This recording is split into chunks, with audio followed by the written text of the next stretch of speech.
అందరికీ నమస్కారం అండి. Welcome to my channel. ఈరోజు కలశం పైకి మనం బ్లౌజ్ పీస్ ఎలా మడత పెట్టుకొని మడుపు అంటారండి దీన్ని.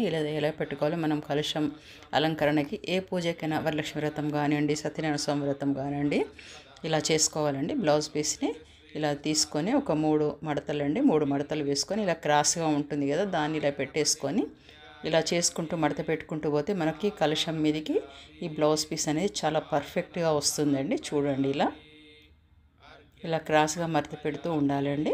లాస్ట్కి వచ్చిన కొంచెం పీస్ ఉంటుంది కదండి, అది దానిలో లోపలికి మడిచేయాలి.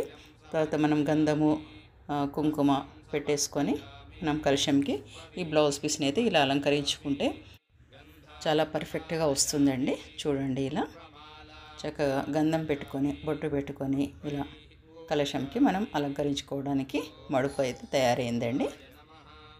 వీడియో నచ్చింది అయితే లైక్ చేయండి, షేర్ చేయండి, సబ్స్క్రైబ్ చేయండి. Thank you.